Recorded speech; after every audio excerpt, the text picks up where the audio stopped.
auténticos tesoros del cielo. Verdaderamente estamos bendecidos por la gracia de Dios al darnos tanta bendición, tantos tesoros en su palabra. Vemos su obrar en nuestra vida, cómo nos instruye, cómo nos consuela, cómo nos abraza con su presencia, y le damos las gracias y la gloria al Señor. También a ustedes por cada semana sintonizarnos fielmente. Que el Señor los bendiga. Donde quiera que se encuentren, allá está el Señor. Él los conoce y por nombre, y sus ovejas, nosotros también conocemos a nuestro Señor y lo seguimos. Así que esta mañana vamos a empezar y estamos llegando casi al final de esta sección del estudio de cómo nos ataca Satanás. Y vamos a poner el estudio en las manos del Señor, que Él nos hable, que Él nos abra nuestros ojos espirituales para obedecerlo y a seguir su palabra. Así que les invito a inclinar sus rostros en reverencia al Señor. Vamos a orar.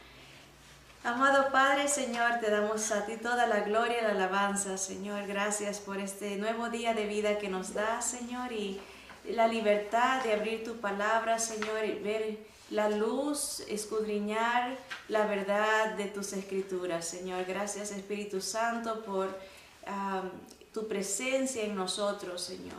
Tan palpable, Señor, como tú nos consuelas, tú nos fortaleces, Señor, tú nos corriges con tu palabra, Señor. Gracias por cada hermano, cada hermana que nos escucha, Señor. Bendícenos, Señor, y guárdanos de todo peligro, Señor, y que tu palabra corra, Señor, que alcance a más personas para que encuentren la paz y la libertad que Cristo Jesús ofrece, Señor. Todo eso te pedimos en su nombre bendito, lo alabamos. Amén, amén. Bien, hermanos, pueden encontrar las hojas de esta mañana para el estudio en la página de Facebook. Siéntanse libres de hacerle copias y compartir con sus seres queridos. Vamos a empezar ahora la lección 17 y el título es ¿Cómo ataca a la iglesia? ¿Verdad? Sabemos que el enemigo tiene sus tácticas. La semana pasada vimos unas de las más poderosas de él, que es atacando nuestros pensamientos, nuestra mente. El versículo de memorización para esta mañana se encuentra en Efesios 6:11 y dice: vestíos de toda la armadura de Dios para que podáis estar firmes contra las acechanzas del diablo. Efesios 6:11. Vestíos, es nuestra responsabilidad equiparnos, ¿verdad?, con toda la armadura de Dios para así poder resistir las acechanzas. Vamos a ver qué significa esa palabra más adelantito, del enemigo, ¿verdad? La versión en inglés usa los dardos de fuego. Muy interesante, ¿verdad? Es algo que tiene poder destructivo, ¿verdad? No solamente la flecha, sino que viene ardiendo, viene con fuego. Así que tenemos que protegernos y el Señor nos ha dado todas las bendiciones espirituales para ser más que vencedores. Bueno, ya estamos por acabar con el tema de los ataques del enemigo. Creo que ya estamos mejor equipados para entender por dónde vendrán las tentaciones, los sutiles engaños, los peligros espirituales y el campo de batalla. El enemigo usará nuestra vieja naturaleza pecaminosa para tentarnos. El enemigo usará falsos maestros y doctrinas de demonios. El enemigo intentará distorsionar la palabra de Dios. El enemigo intentará cambiar el evangelio de salvación solo en Jesús por otras cosas, ¿verdad? Y va a tratar de desacreditar el carácter de Dios. Esas son todas sus tácticas. Sabemos que de un lado o de otro va a estar usando una de estas tantas. También el enemigo intentará poner duda sobre las promesas y la esperanza de la resurrección, ¿verdad? El enemigo atacará nuestros pensamientos. Eso lo vimos la semana pasada. El campo de batalla es nuestra mente, ¿verdad? Estará poniendo duda acerca de las promesas, acerca de la esperanza, acerca de la palabra. Estará tratando de cambiar la palabra. Usará falsos maestros, tratando de distorsionar las bendiciones, la verdad de Dios, y atacará directamente el evangelio de salvación solo en Jesús. Querrá aumentar otras cosas, ¿verdad? Y usa nuestra propia inclinación pecaminosa. Sabe, él ha estudiado al ser humano por miles de años. Él conoce, ¿verdad? Me imagino que nuestras miradas son suficientes para él para decir, oh, ya sé cuál es su debilidad, ¿verdad? Si estamos caminando y nos quedamos viendo algo, él rápido identifica, ¿no? O nuestro hablar, ¿verdad? Sabe cuál es nuestra debilidad y nos da por ese lado, por nuestra naturaleza vieja, la vieja naturaleza pecaminosa. Así que ya sabemos cómo y por dónde va a atacarnos. Hemos visto que el arma de defensa y de ataque para todas estas estrategias malignas siempre será la palabra de Dios. Sea que nos ataque por el lado de la naturaleza pecaminosa, por falsas doctrinas, por dudas, por los pensamientos, la palabra del Señor siempre será nuestra arma de defensa y de ataque. Podremos responderle a las tentaciones como lo hizo el Señor Jesús, ¿verdad? Con la palabra. Un versículo, un pensamiento del Señor en nosotros tiene poder para vencer todos estos dardos del maligno, ¿verdad? ¿Por qué la palabra del Señor? Porque es viva y es eficaz y más cortante que toda espada de dos filos y es útil para corregirnos, redarguirnos, para instruirnos en justicia, a fin de que el hombre o la mujer de Dios sean completos, maduros, perfectos, dice las Escrituras, enteramente preparados para toda buena obra, ¿verdad? La verdad de la palabra es la que nos hace libres.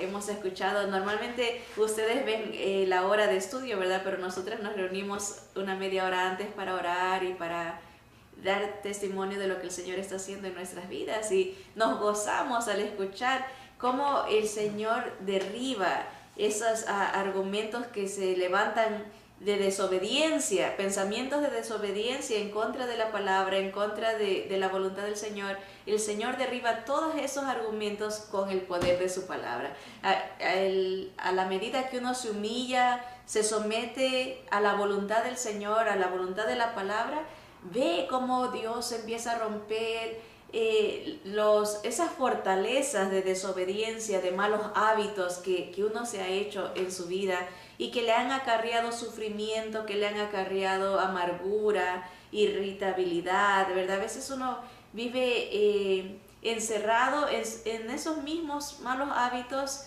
que ha tolerado, ¿verdad? Y el Señor rompe con la verdad de su palabra todos esas fortalezas, ese poder del enemigo en la vida de uno, ¿verdad? Así que más lectura, más sometimiento a la palabra es necesario para aprender a usar el arma que el Señor nos ha dado. Yo creo que el Señor siempre es muy práctico. Ninguna de nosotras, por ejemplo, tomaríamos una ametralladora, ¿verdad? Sin saberlo usar, ¿verdad? Tiene que ser uno entrenado, tiene que saber que hay un seguro que tiene que zafar, porque si no lo abre, ¿verdad? De nada sirve que ande cargando la metralleta, puede que asuste a alguien, ¿verdad? Pero si no le quita el seguro, no va a poder defenderse en contra del enemigo. Tiene que haber un entrenamiento, tiene que haber una preparación, un equiparse para ser buen guerrero. Así mismo con la palabra, ¿verdad? Uno tiene que ser hábil en cómo responde a las situaciones usando la palabra. Así que el Señor nos anima a leer, estudiar, escudriñar las Escrituras y estar preparados, mejor equipados. Bueno, ahora vamos a ver una de las últimas y más efectivas acechanzas del enemigo. Y viene directo contra la iglesia. Así que mucho ojo. ¿Cómo ataca Satanás a la iglesia? Bueno, antes de ver el ataque, tenemos que dejar bien en claro qué es la iglesia. La iglesia es el cuerpo de creyentes, no es el edificio físico, ¿verdad? Muchas veces la gente dice, voy a la iglesia, voy a ir a la iglesia. ¿verdad? Ese es el templo, el edificio es el templo, nosotros somos la iglesia. La iglesia es una entidad viviente. La iglesia respira porque somos nosotros, ¿verdad? Y se mueve. La iglesia es un ente, un orgánico vivo, ¿verdad? Y lo componen los creyentes. La iglesia lo componen también los discípulos o los alumnos de Cristo. Cada uno de los seguidores de Jesús, todos aquellos que lo han recibido como único Salvador y Señor de sus vidas.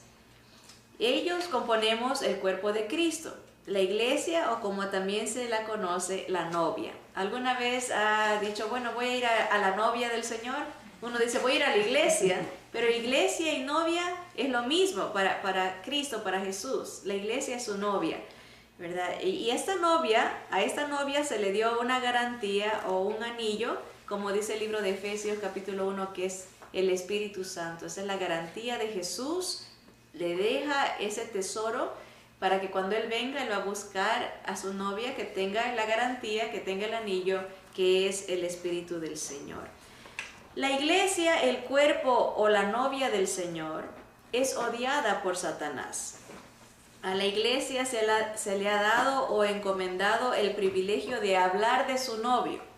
Cuando uno está enamorado no deja de halagar y pensar en su novio, ¿verdad? Asimismo la iglesia debería de compartir de Jesús y no avergonzarse de Él, ¿verdad? Ya muchos hemos pasado de esa etapa del enamoramiento, ¿verdad? De la juventud, ¿verdad? Pero lo vemos en nuestros hijos o a veces en los sobrinos, ¿verdad? Y uno dice, ay, ¿cómo? Porque no dejan de hablar, ¿verdad? Quieren solo estar hablando con el novio, ¿verdad? Los halagos, no le ven los defectos, ¿verdad? Está todo ese es el tiempo de esa ilusión, ¿verdad? Como esa infatuación que todos pasamos, ¿verdad? Después llega la realidad de la lucha, de la adaptación, de la tolerancia, ¿verdad? Del soportarse unos a otros, ¿verdad? Ya entra a otro nivel que uno dice, ¿verdad? Es la realidad, ¿verdad? Pasó la luna de miel.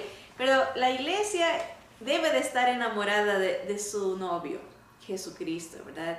Y Él es el novio perfecto, no tiene defectos, santo, santo, santo nuestro Señor, ¿verdad? Y se nos ha encomendado hablar de Él a otros, exaltarlo, ¿verdad? Glorificarlo a Él, dar el Evangelio, ¿verdad? Y eso nos dice Mateo 28, 18 y 20. Esto no fue una sugerencia ni una recomendación, fue un mandato. Dice, y Jesús se acercó y les habló a sus discípulos diciendo, todo poder, toda potestad me es dada en el cielo y en la tierra. Por tanto, por esa razón, porque Él tiene poder, id y haced discípulos a todas las naciones, bautizándolos en el nombre del Padre y del Hijo y del Espíritu Santo, enseñándoles que guarden todas las cosas que os he mandado, y he aquí, yo estoy con vosotros todos los días hasta el fin del mundo. Amén. La iglesia tiene la responsabilidad de testificar, de hablar de su novio amante, nuestro Señor Jesús. Hay una sola manera de identificar a la iglesia, a esa novia verdadera de Jesús. Juan 13, 34 y 35 dice el Señor Jesús, un mandamiento nuevo os doy, que os améis unos a otros como yo os he amado, que también os améis unos a otros. En esto conocerán todos que sois mis discípulos, si tuviereis amor los unos a los otros, ¿verdad? Qué interesante. El amor es lo que nos identifica como la iglesia de Cristo, como los discípulos del Señor. Muchas veces se hace mucho énfasis en la apariencia exterior del creyente. Unos imponen que se vistan de cierta manera, que se peinan de cierta manera, que se arreglen o no se arreglen de cierta manera y se enorgullecen pensando que así el mundo sabrá que son seguidores de Jesús. Pero Jesús claramente enfatiza que todos conocerían que somos sus discípulos si tuviésemos amor los unos por los otros, ¿verdad?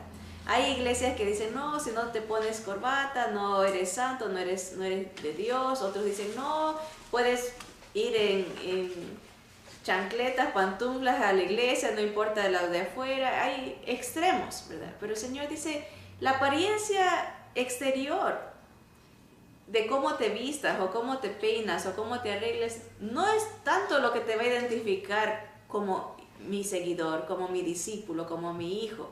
Lo que te va a identificar, de esta manera conocerán todos, dice, que sois mis discípulos, si os amáis los unos a los otros. Esa es la manera de Dios, el método de Dios para que alcancemos al mundo, dándoles el amor de Jesús, dándoles la palabra de Dios. Juan 17, 22, 23 dice, el Señor Jesús en su oración al Padre antes de ser arrestado, dice, la gloria que me distes yo les he dado, para que sean uno, así como nosotros somos uno. Yo en ellos y tú en mí, para que sean perfectos en unidad, para que el mundo conozca que tú me enviaste y que los has amado a ellos como también a mí me has amado. Ven, el amor de Dios en nosotros, el amor entre nosotros se manifiesta en la unidad que uno tiene como grupo. La iglesia de Cristo debe de ser unida, debe de ser buscar la unidad del Espíritu en el vínculo perfecto del amor. La novia de Cristo es un reflejo de la gloria de su amado. Ella es luz y sal de este mundo porque tiene a Jesús en su corazón. Jesús la ha hecho una nueva criatura con vestiduras blancas y la prepara para las bodas del Cordero. La iglesia tiene la tarea de alumbrar la verdad y bendecir a otros con su presencia. Por eso el diablo la odia, a la iglesia, a la novia del Señor. En nuestro versículo de memorización vimos que el enemigo usará acechanzas contra nosotros. Esa palabra se debe entender como estrategias o métodos. La connotación de esta palabra típicamente es el engaño. El enemigo usa métodos, estrategias, acechanzas para engañar, ¿verdad? El enemigo sabe que si neutraliza a la iglesia, si confunde a la iglesia, si mancha su testimonio o la divide, esta será poco eficaz en el mundo, ¿verdad? Todos nosotros somos testigos de, tristemente, de cómo afecta a una iglesia la división, la desunión, la falta de amor, ¿verdad? Nosotros mismos, siendo seguidores del Señor, cada cual en algún momento de su vida ha experimentado y ha visto qué tremendo y doloroso y cuánto afecta, ¿verdad? El testimonio de un creyente, cuánto afecta para el mundo, ¿verdad? El mundo normalmente se va a tomar de eso. ¿Para qué? Yo no quiero ser cristiano, yo no quiero ser de Jesús porque vio algún mal testimonio, alguna hipocresía, ¿verdad? Y de eso se agarra, ¿verdad? Pero la novia de Cristo, la iglesia, está comandada, está encomendada a que sea luz, a que brille, que tenga el amor de Dios, se ame unos a otros y busque la unidad. Bien, vamos a ver la acechanza de la división, ¿verdad? El método o la estrategia de la división. Mateo 12:25 dice, sabiendo Jesús los pensamientos de ellos, les dijo, todo reino dividido contra sí mismo es asolado y toda ciudad o casa dividida contra sí misma no permanecerá. Jesús no da ninguna esperanza a un reino dividido. Simplemente no permanece. Cuando la iglesia cae en esa trampa de la división, este triste resultado será tarde o temprano una realidad. No va a permanecer. Tarde o temprano esa división va a causar la no permanencia. Y esto es aplicable en cualquier área. Familia, el hogar, ¿verdad? Pareja, iglesia. Cuando una persona, un grupo, una relación no está unida, no permanece, ¿verdad? Tarde o temprano afloran los rasgos de esa división. Primera los Corintios 1, 10, 13 dice, os ruego, dijo Pablo, pues hermanos, por el nombre de nuestro Señor Jesucristo, que habléis todos una misma cosa y que no haya entre vosotros divisiones, sino que estéis perfectamente unidos en una misma mente y en un mismo parecer. Porque he sido informado acerca de vosotros, hermanos míos, por los de Cloé, que hay entre vosotros contiendas. Quiero decir que cada uno de vosotros dice, yo soy de Pablo, y yo de Apolos, y yo de Cefas, Pedro, y yo de Cristo, decían otros. ¿Acaso está dividido Cristo? ¿Fue crucificado Pablo por vosotros? ¿O fuisteis bautizados en el nombre de Pablo? En este caso específico de 1 Corintios, los discípulos estaban dividiendo al poner su fe o poner los ojos en los líderes en vez de Jesús. Y empezaron a formar grupos de preferencia. No que haya nada malo en identificarse con alguien más que con otro, ¿verdad? A veces nos podemos identificar a lo mejor por el idioma, la cultura, la edad, con cierto líder, ¿verdad? Eso no tiene nada de malo. Lo malo es que se le da la gloria al líder en lugar del Señor. Ahí empieza el problema, cuando se empieza a ver a la persona y se sigue a la persona más que a Jesús. Cuando lo malo está en dar la gloria al hombre en vez del Señor. A veces la preocupación máxima es quedar bien con el líder y no tanto quedar bien con Dios, ¿verdad? Lo malo también de formar grupos exclusivos en las iglesias es poner en mal a los otros, a los demás, o sentirse superior por ser parte de un grupo en particular. Esto le estaba pasando a la iglesia en Corinto. Unos decían yo soy de Pablo, otros decían no, yo soy de Pedro. Otros decían para contrapuntear, no, yo soy de Cristo, ¿verdad? Pero la idea era la misma, que se sentían superiores, discriminaban a los demás y empezaban a poner la mirada en el líder en lugar del Señor. Y Pablo los exhorta, no sean así, esa desunión está mal, tienen que tener la misma, hablen lo mismo, piensen lo mismo en el Señor, ¿verdad? No está correcto que haya contiendas entre vosotros, ¿verdad? Ahora, si hay división en alguna iglesia es porque se ha quitado la mirada de Jesús y hay agendas personales o motivaciones egoístas. Esto hay que tenerlo bien en claro porque es una estrategia de Satanás, dividir a la iglesia. Tenemos que ver cuando empiezan comentarios, oh, qué hermoso, digamos, a veces empezamos a dar reconocimientos a ciertos líderes más que a otros. Y eso corremos el peligro de exaltar el ego de alguien o de hacer de menos a otros. Tenemos que tener prudencia. El Señor nos anima a que tengamos en alta estima a nuestros pastores, a los líderes, y es correcto, pero nunca debe de perderse el balance, ¿verdad? No llevarlo a un punto de decir, darle la gloria a esa persona y ofender a otros haciéndolos de menos, ¿verdad? Mucho cuidado con la exaltación desmedida al hombre. Hay división cuando Jesús no es el enfoque. Hay división cuando se permite la arrogancia espiritual, ¿verdad?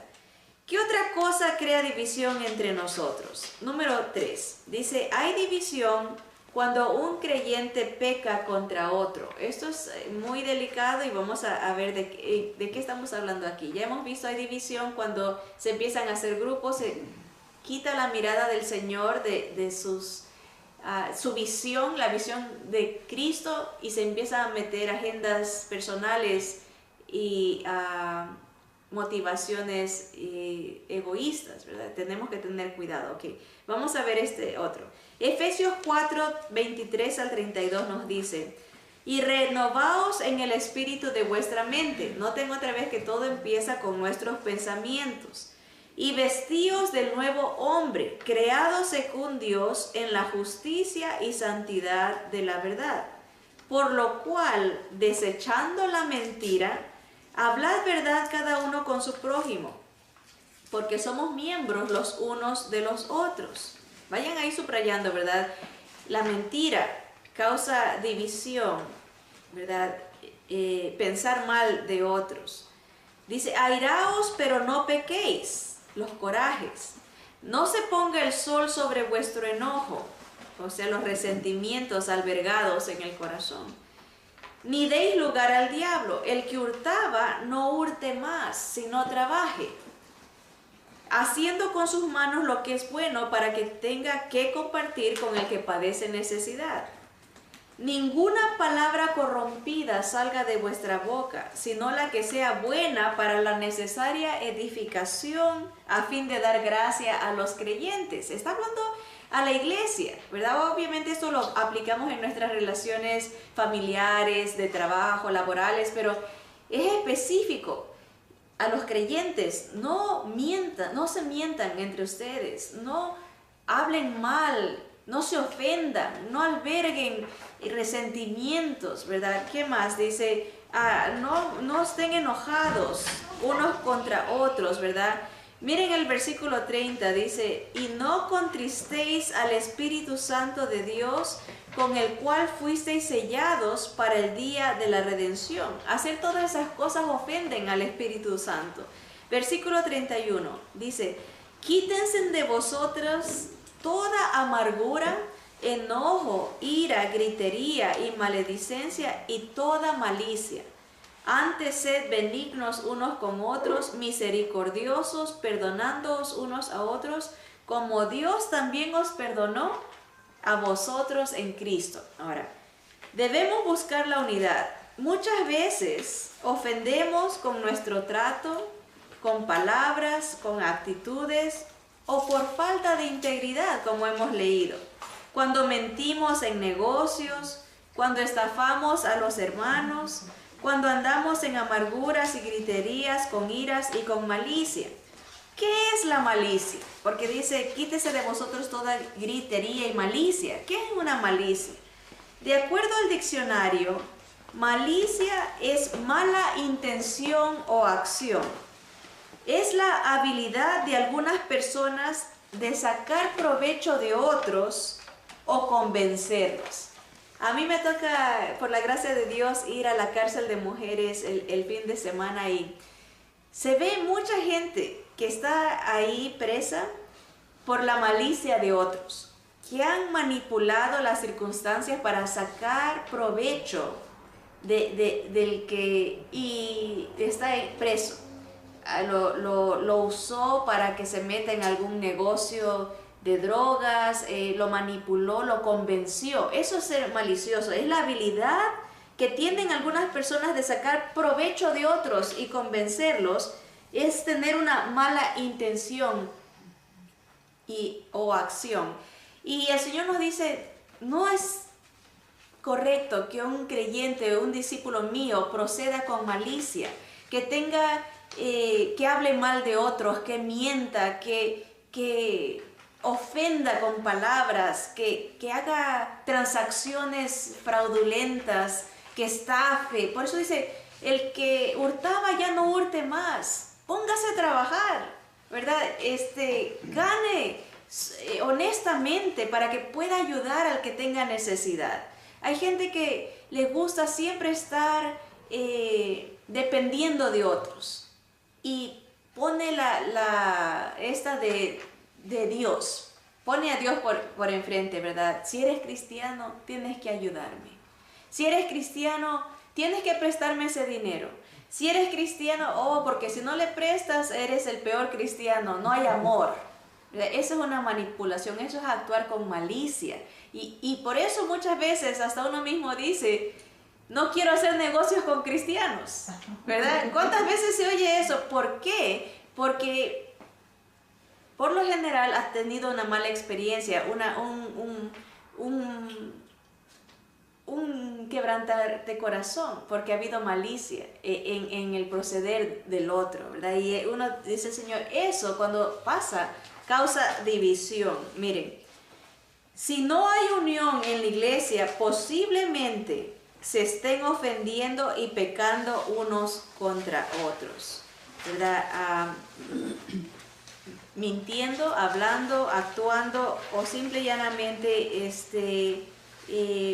buscando beneficio personal. Casi todo tiene que ver con la con el egoísmo, ¿verdad? Con intereses personales. Ok, vamos con la siguiente actitud o acechanza de Satanás para dividirnos. Y aquí me falta una página, ok, aquí estamos. ¿Qué más crea división entre nosotros? Número 4. Hay división cuando a los creyentes les falta amor. Podríamos enumerar muchas cosas que entran bajo la definición de amor, como por ejemplo el servir a otros, el perdonarnos, el ayudarnos, el defendernos, ¿verdad? El corregirnos. Pero escuché hace unos días atrás algo que me llamó mucho la atención. Nunca lo había escuchado de esta manera, pero hablaban de un ministerio especial del amor. Y ese ministerio lo denominaban el ministerio de la presencia. Hay gente que dice, yo no sé predicar, yo no sé enseñar, yo no sé qué hacer, Dios no me puede usar, se siente limitada, pero hay un ministerio de la presencia. ¿Qué queremos decir con esto? Muchas veces queremos hablar mucho, pero a veces lo que se necesita es la presencia de un hermano o de una hermana para llorar con los que lloran o reír con los que ríen, con los que están gozosos, ¿verdad? A veces uno tiene una celebración o quiere nomás contar con la presencia de ese ser amado, ¿verdad?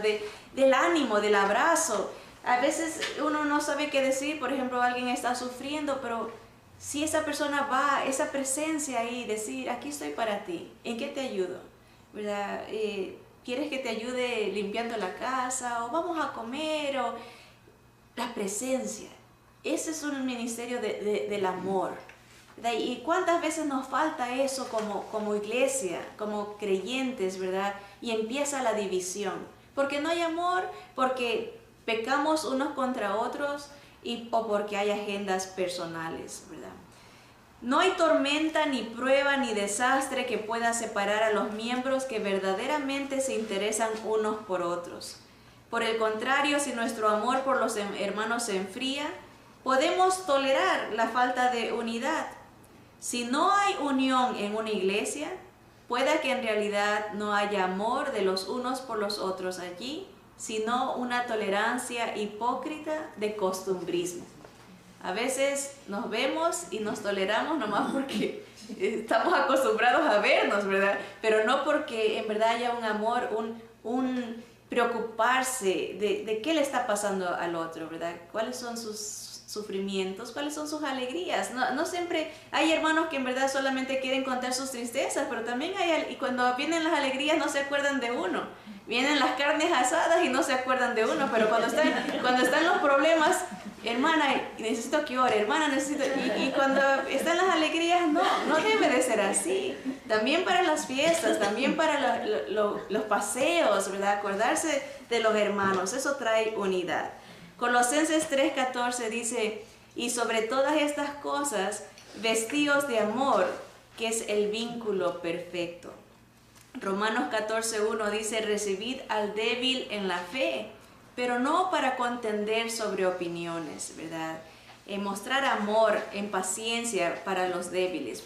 Primera los Corintios 12 y 27 dice, porque así como el cuerpo es uno y tiene muchos miembros, pero todos los miembros del cuerpo, siendo muchos, son un solo cuerpo, así también Cristo. La iglesia es una sola. Porque por un solo espíritu fuimos todos bautizados en un cuerpo, sean judíos o sean griegos, sean esclavos o libres, y a todos se nos dio a beber de un mismo espíritu. Además, el cuerpo no es un solo miembro, sino muchos. Si dijere el pie, porque no soy mano, no soy del cuerpo, por eso no será del cuerpo. Y si dijere la oreja, porque no soy ojo, no soy del cuerpo, por eso no será del cuerpo. Si todo el cuerpo fuese ojo, ¿dónde estaría el oído? Si todo fuese oído, ¿dónde estaría el olfato? Mas ahora Dios ha colocado los miembros, cada uno de ellos, en el cuerpo como Él quiso. Porque si todos fueran un solo miembro, ¿dónde estaría el cuerpo? Pero ahora son muchos los miembros, pero el cuerpo es uno solo. Ni el ojo puede decir a la mano, no te necesito, ni tampoco la cabeza a los pies, no tengo necesidad de vosotros. Antes bien, los miembros del cuerpo que parecen más débiles son los más necesarios. Y aquellos del cuerpo que nos parecen menos dignos, a estos vestimos más dignamente, y los que en nosotros son menos decorosos se tratan con más decoro. Porque los que en nosotros son más decorosos no tienen necesidad, pero Dios ordenó el cuerpo dando más abundante honor al que le faltaba, para que no haya desavenencia en el cuerpo, sino que los miembros todos se preocupen los unos por los otros, de manera que si un miembro padece, todos los miembros se duelen con él, y si un miembro recibe honra, todos los miembros se gozan con él. Vosotros pues sois el cuerpo de Cristo y miembros cada uno en particular. Dios diseñó a la iglesia de tal manera que cuando un miembro sufre, todos deberíamos de sufrir con él. Dios no quiere en su cuerpo discriminación. Si hay algo que Dios odia, eso son los ojos altivos. Nadie se debería sentir más importante o más especial que el otro. Cada uno hemos sido salvos por gracia y misericordia de Dios y no por méritos personales. Y al que más se le da, más le será requerido. Si algo tenemos, más responsabilidad nos trae, ¿verdad? El hecho de que cambiar de nuestra mente el ser... Nosotros en nuestro país, no sé si aquí o en México tengan ese dicho, pero se dice a veces que hay gente que es casa sola. No sé si has escuchado ese decir, ¿verdad? Hay gente que es casa sola. Eso quiere decir que solamente se preocupa por sus propios problemas, por sus propios intereses, ¿verdad? Y el Señor no quiere eso. Quiere cambiar nuestra mente para que pensemos en comunidad. Somos un cuerpo, ¿verdad? Lo que le afecta al otro me debe de afectar a mí. Lo que le duele al otro me debe de doler a mí, ¿verdad? Y lo que le alegra también, ¿verdad? Ser uno, un cuerpo, ¿verdad? Dice Primera de Pedro 2, del 9 al 10. Mas vosotros sois linaje escogido, real sacerdocio, nación santa, pueblo adquirido por Dios, para que anunciéis las virtudes de aquel que os llamó de las tinieblas a su luz admirable. Vosotros que en otro tiempo no erais pueblo, pero que ahora sois pueblo de Dios, que en otro tiempo no habíais alcanzado misericordia, pero ahora habéis alcanzado misericordia. Ahora somos pueblo, hemos alcanzado misericordia. Y como cuerpo, lo que le afecta a uno nos debe de afectar a todos. Aunque no sepamos el problema específico del otro, como comunidad, tarde o temprano nos afectará. Nunca nos debemos sentir prepotentes si es que nosotros no estamos pasando los mismos problemas que el otro. Las repercusiones son generales. Y vamos a ver un ejemplo de esto, pero antes de ver el ejemplo quisiera hacer un comentario breve. A veces nos fijamos en situaciones personales de otro, ¿verdad? A veces vemos los hijos de ellos están pasando por esto y somos egoístas. A veces pensamos, oh, pero los míos no, ¿verdad? Y no debe de ser así, porque el mundo da vueltas, ¿verdad? Y a veces lo que somos rápidos a criticar en otros, el Señor va a permitir que también nuestros hijos pasen por lo mismo para que cambiemos de actitud, para que nos humillemos delante del Señor. Nos debe de doler. Cuando alguien fracasa, un hijo de alguien fracasa, dolernos como que si fueran nuestros hijos, porque es nuestro cuerpo, ¿verdad? A veces como que hay un sentimiento de orgullo y decir, oh, eso les pasa a ellos, pero a mí nunca me va a pasar. Que Dios nos libre de esa actitud. El Señor nos está diciendo, no, la división es del enemigo. Ustedes deben de amarse, deben de preocuparse, deben de sentirse, sentir el dolor del otro y alegrarse cuando también a veces hay un logro. Pongamos lo contrario, un logro, y en lugar de alegrarse con el hermano o la hermana, oh, pero es que ellos hacen eso por eso, pero se les buscan las críticas por otro lado, decir sí, pero ellos descuidan esto de Dios, y como queriendo uno levantarse, ¿verdad? Poniéndolos en mal en lugar de celebrar el logro, ¿verdad? Y decir que bueno, gloria a Dios, estamos progresando, ¿verdad? Hay que alegrarse, hay que evitar la desunión. ¿Por qué? Porque nos afecta cuando hay problemas en nosotros, nos va a afectar como iglesia también. Eso lo vemos en 1 Corintios 5, desde el versículo 1 en adelante se va a ver un caso de un hermano que está fallando.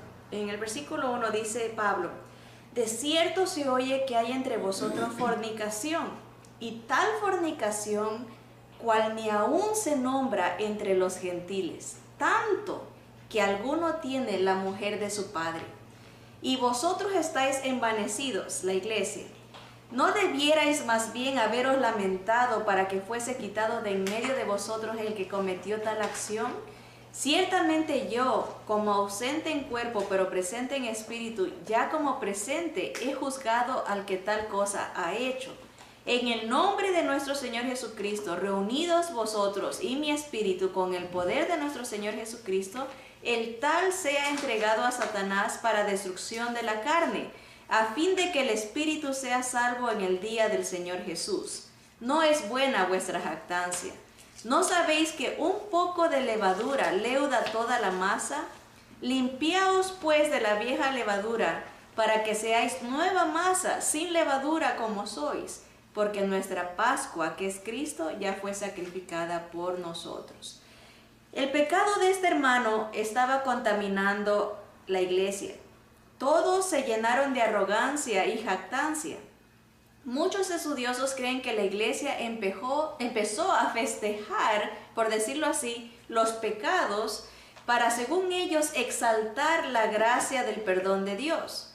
Eso es una distorsión de la misericordia de Dios. En otras palabras, decían: vamos a pecar más para que se vea cuánto Dios perdona. ¿Se pueden imaginar esa mentalidad? Ay, ¿qué importa? Vamos a hacer de todas maneras, Dios nos perdona. Pablo condena esa actitud y entrega el cuerpo, lo físico, de este muchacho al enemigo para que su espíritu sea rescatado. Muchos creen que le vino una enfermedad grave que causó que él reflexionara y se arrepintiera. En el libro de 2 Corintios vemos que él ya se ha arrepentido, lo vamos a leer más adelante. Pero hasta que esta carta de corrección llegó, la iglesia de los Corintios había perdido mucho en el área de su testimonio ante el mundo. Y hablaremos de este tema en las próximas clases. Pero miren, cualquiera diría: ¿en qué nos afecta que una persona ande en pecado? ¿En qué nos afecta que él ande mal? A la iglesia de los Corintios sí le afectó, porque la gente empieza a perder la perspectiva espiritual, empieza a justificarse unos a otros, empieza a desviar su mirada del Señor. Y la idea es de que cuando nos amamos unos a otros, nos corregimos a unos a otros, nos alentamos los unos a los otros, toleramos las inmadureces, sí, pero no el pecado, ¿verdad? Hay una diferencia. Hay gente inmadura, ¿verdad?, que está creciendo espiritualmente y hay que apoyarla, enseñarle la palabra. Pero cuando hay gente que se empeña en estar en desobediencia al Señor, uno no debe de ser partícipe de esa actitud, porque si no va a causar desunión y un problema espiritual en la iglesia. Sigamos adelante con 2 Corintios 4, versículos 3 y 4. Dice: pero si nuestro evangelio está aún encubierto, entre los que se pierden está encubierto, en los cuales el Dios de este siglo, el Dios con D minúscula, el diablo, el Dios de este mundo, cegó el entendimiento de los incrédulos para que no les resplandezca la luz del evangelio de la gloria de Cristo, el cual es la imagen de Dios.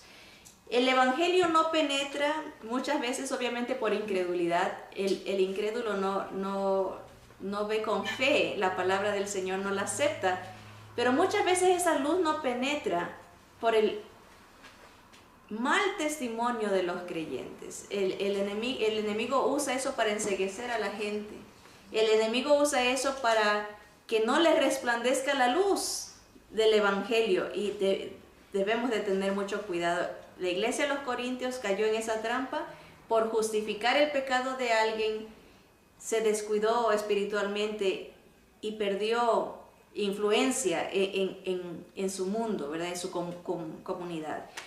Segunda los Corintios 2, 6 al 11 nos habla del arrepentimiento de este hermano, pero leamos lo que dice antes. Dice, el pecado del creyente, estamos hablando de cristianos, el pecado de un creyente divide a la iglesia, quebranta la relación con Dios y deja un mal testimonio con los de afuera. Pero hay esperanza. El hermano de esta historia se arrepintió, también la congregación. También hubo una cercanía a Dios y Pablo anima a la iglesia a restaurar al pecador y buscar la unidad. Que sí, el enemigo había ganado terreno, había causado una ruptura en la relación con Dios, ya no había una intimidad con el Señor por el pecado de este hermano. Y la iglesia también pecó porque estaba justificando y se había distorsionado de la palabra del Señor. Pablo los corrige, el muchacho se arrepiente y la iglesia restaura al hermano, es instada, es mandada a restaurar al hermano. Miren lo que dice 2 Corintios 2, 6 y 11. Le basta, está hablando Pablo, le basta a tal persona esta reprensión hecha por muchos. Así que, al contrario, vosotros más bien debéis perdonarle y consolarle para que no sea consumido de demasiada tristeza. Por lo cual os ruego, dice Pablo, que confirméis el amor para con él. Porque también para este fin os escribí, para tener la prueba de si vosotros sois obedientes en todo. Y al que vosotros perdonáis, yo también, porque también yo lo he perdonado. Si algo he perdonado, por vosotros lo he hecho en presencia de Cristo, para que Satanás no gane ventaja alguna sobre nosotros, pues no ignoramos sus maquinaciones. Cuando uno no restaura a un hermano que se ha arrepentido, mantiene a la iglesia dividida. Sí habrá hermanos que se encaprichen en pecar y no se arrepientan. Ese es otro caso, ese no es el caso que estamos viendo. Estamos viendo de alguien que se arrepiente, de alguien que entiende su proceder, que ofende a Dios y ha afectado a la iglesia. Cuando esa persona se arrepiente, la iglesia tiene que restaurarlo en amor, perdonarlo también, así como el Señor nos perdonó, ¿verdad? Dice, acogerlo en misericordia, ¿verdad? Y dice, confirmarlo en el amor del Señor para que Satanás no gane ventaja. ¿Por qué? Porque si uno no hace eso, ¿verdad? Ese hermano va a estar en tristeza, va a estar en soledad, aislado, ¿verdad? El mundo se va a dar cuenta que seguimos nosotros en división, ¿verdad? Acuérdense que la única manera que el mundo sabe que somos de Dios, conoce que somos de Dios, es por el amor que nos tenemos unos a otros. Si uno no restaura, está teniendo una actitud señaladora, una actitud de condenación, una actitud carnal, ¿verdad? Porque Dios nos ha perdonado a nosotros. Nosotros no somos juez, ¿verdad? Nadie conoce nuestros pensamientos más que Dios. Y si un hermano profesa arrepentimiento, hay cambio en su actitud, restaura su relación con el Señor, ¿verdad? En este caso, obviamente, dejó de estar con su madrastra o la esposa del padre, y el Señor desea que se restaure al cuerpo de Cristo, que se restaure a la iglesia. ¿Qué hace su iglesia o usted con los que fallan? ¿Qué actitud tiene con los que se van? ¿Los critica? ¿Los condena? ¿Los señala? ¿Los humilla? ¿Ora por ellos? ¿Los busca? Debemos tener la visión de Dios y restituir al débil arrepentido, ¿verdad? ¿Cuántas veces, verdad? Uno es muy rápido para ser dado al que me importismo. Oh, se fueron. Lo bueno que yo sí estoy. Esa es la primera reacción. Lo bueno es que yo sí soy firme, como poniéndonos siempre arriba del otro, ¿verdad? El otro falló, oh sí, pero yo no fallo en eso. Dios quiere que cambiemos nuestra manera de pensar, porque ahí está los malos hábitos de crítica, de murmuración, de arrogancia, los pecados en la mente. Hay que romper ese patrón. Somos uno en Cristo, un solo Dios, un solo Señor, un solo bautismo, una sola fe. Un cuerpo en Cristo Jesús. ¿Qué pasos podemos tomar para evitar la división?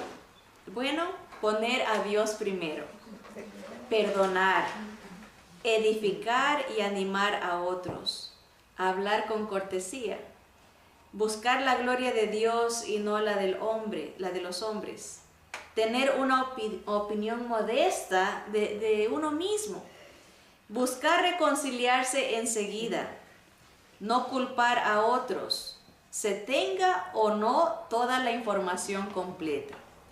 No chismear, ni calumniar, ni seguir rumores. No ser terco, soberbio al mantener una actitud ofensiva, ¿verdad? No esperar que la otra persona admita su error. Bien, hemos visto algunas causas de división. A ver si nos acordamos, ¿verdad? La primera era cuando no se pone la mirada en el Señor Jesús, cuando hay motivaciones personales, ¿verdad? Hay motivaciones egoístas. Hay división cuando uno ofende, cuando se peca entre uno, dentro de la iglesia, unos a otros, se miente, se engaña, se estafa, ¿verdad? Se busca con malicia el beneficio personal manipulando a otros, ¿verdad? Ahí hay división, puede haber división por esa causa. Hay división por falta de amor. Hay división cuando toleramos el pecado. Cuando no perdonamos, cuando no nos ponemos en el lugar del otro, como dijimos, ¿verdad? Cuando no nos contentamos por los logros, alegrías de nuestros hermanos, o no nos entristecemos por sus dolencias.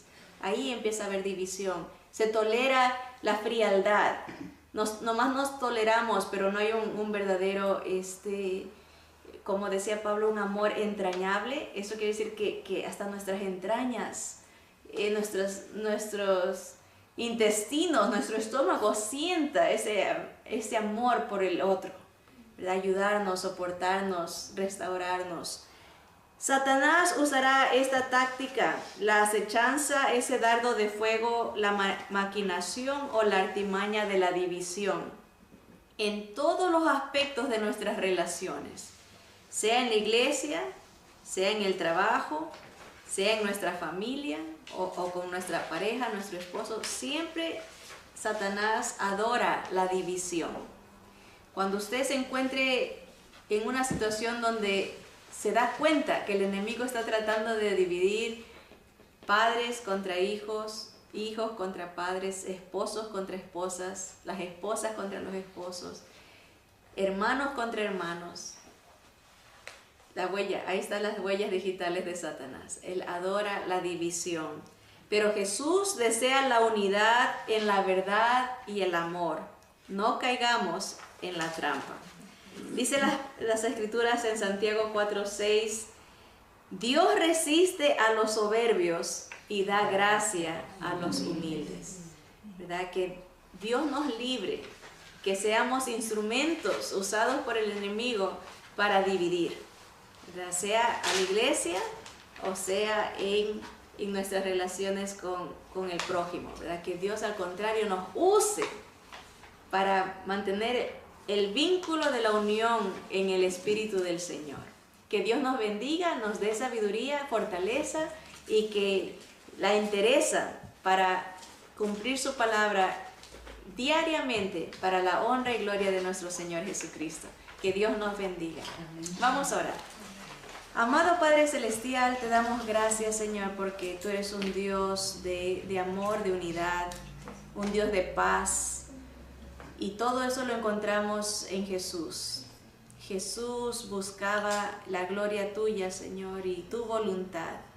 Y rogamos, Señor, primeramente que tú nos perdones, Señor, porque cuántas veces hemos fallado en mantener la unidad del cuerpo, de tu iglesia, de tu novia, Señor. Y somos presa fácil de de la crítica, de la murmuración, del señalamiento, Señor. Te rogamos que rompas esos hábitos pecaminosos, Señor. El de ponernos sobre otros, Señor, hacer grupos y ver discriminación, ofensas, malos tratos, malas palabras, malas actitudes, Señor. ¿Cuántas veces se manipulan las cosas para sacar provechos personales, Señor? Te rogamos que rompas, Señor, todas estas fortalezas de pensamientos torcidos, malignos, Señor.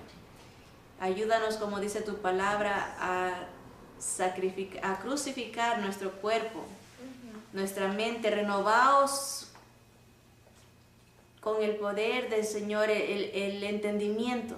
Cambiar de mente para tu honra y tu gloria, Señor. Bendice a cada uno de mis hermanos y mis hermanas en esta lucha, Señor, que día a día, Señor, tengamos victoria, depositando nuestros pensamientos en ti, buscando la unidad de tu cuerpo contigo, Señor, una intimidad, una relación contigo primeramente y con nuestros hermanos también, Señor. Todo eso te pedimos y te damos gracias porque tú nos das el poder con tu Espíritu Santo y tu palabra para ser más que vencedores. A ti sea la gloria por siempre, en el nombre de Jesús. Amén, amén. Que Dios nos bendiga.